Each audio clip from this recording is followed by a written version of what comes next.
Good evening. Welcome to week 2 of Intel 300.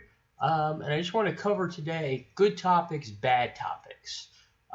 So real quick, what makes a good? Oops. Let me. Sorry, I have to. Still getting used to this. Sorry. So what makes a good topic? And you'll have to forgive me. My handwriting looks like I'm an 8th grader, so I'm trying something new here. So yeah, it might look a little bit sloppy, but kind of what makes a good topic. The most important is that you're specific. I don't want willy-nilly, once over the world, Wikipedia-like topics. I want you to be specific, and I want you to narrow down your topic, and then when you think you've narrowed it down enough, narrow it down again. The more specific, the more narrow the topic is, the better your writing is, the better you will do in this class. That is the most important thing. Okay, second thing I'm kind of looking for is relevance. While it's nice if you want to write a paper on the causes of the U.S. Civil War or on Gettysburg or World War I, that's great, but it's really not relevant to our current environment. There's plenty in the world going on between what's going on in Egypt, Iraq, or Iran, North Korea, the defense budget, the shift to Asia, sequestration, that there shouldn't be a shortage of topics. So make sure it's relevant and it's current. It pertains to current events. So kind of the third thing, make sure it drives policy.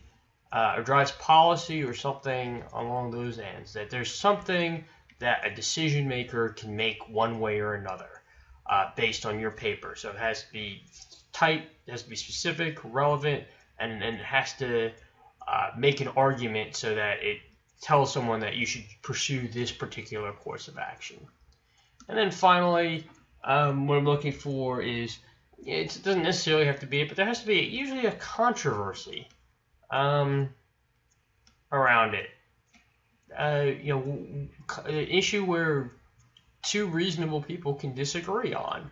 How do we deal with Iranian nuclear program? There's arguments for and against on that. North Korea, there's no clear strategy for it. So we want to see your topic to be controversial in certain respects. So what I have, here you go. What I have here are some good ideas, and this is the current crisis in Egypt going on right now. That's a nice little picture there. But what was the role of social media in the Arab Spring? All right, that's a good, and all these are good topics here. Bad topic would be something like, what caused the Arab Spring? That's a poor question to ask. It doesn't help us. Doesn't provide any context, or it doesn't provide any specificities. So that's not what I'm looking for. Is what caused what were the aspects? What was the role of social media? So that's kind of a good topic there. And you don't have to choose these topics, but they're definitely things that might kind of grab your attention, or might be good waypoints. Second, has Israeli leadership targeting led to a decrease in terrorist attacks against its citizens? Great topic. I could even say narrow it down a bit, but this is 2004. The Israelis killed a senior Hamas leader, and that's that picture there. And the question is it work? Does it not work? You have a cause, Israeli leadership targeting, and an effect, a decrease in terrorist attacks. You can measure that. You can determine if that's correct, not. Under what circumstances does leadership targeting lead to a decrease in attacks? All those factors can be played in. A bad here would be evaluate Israeli counterterrorism. That's a horrible topic that's not very relevant to what we're or that's too broad of a topic, very difficult to write a paper on. Here, this is another example. I've had this in the past. Well, Chinese asymmetric threats present a significant hindrance to the U.S. naval ships in the Pacific. These right here, sorry, I think I was a little off kilter there. Those and those right there are ballistic missiles that are designed to take out U.S. ships that are accurate enough to do it. And the theory is that they'll be used if there's ever a conflict over Taiwan.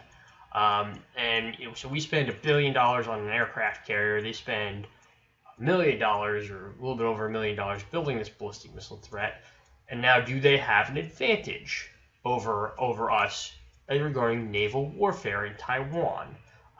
That's an interesting topic to explore. You can see different aspects of that. Bad would be something like, will the U.S.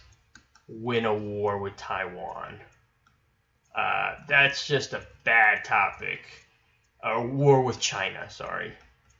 My handwriting is pretty poor, but so that's just bad form, bad handwriting, or bad broad topic. So, just kind of some key tips that I like to kind of take away from this is, let's see if I can do this. Just some key tips. Again,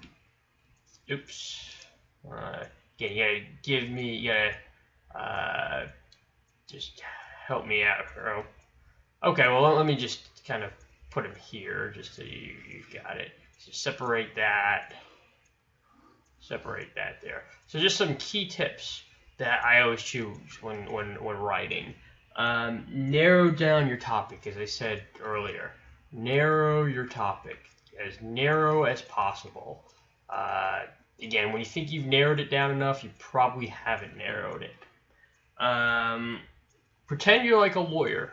Argue the case. Argue. You're making an argument. Anticipate the argument. Anticipate what the counter arguments are, and anticipate how you're going to counter them. Again, the best way to do it is, I've seen writing where there's passion behind it, where they definitely believe in the topic and they want to prove that their side is right. If you're thinking on that perspective, your writing will improve. And then finally, concise. Concision is important. These papers aren't that long. I'll tell you right now, if you have a paper about, Israel, high value targeting here, and it starts out in 2000 BC, and if that's how you start your paper out, you've already turned off your reader. So get to the point and be really concise. So with that being said, I look forward to your papers and discussion, and have a good week.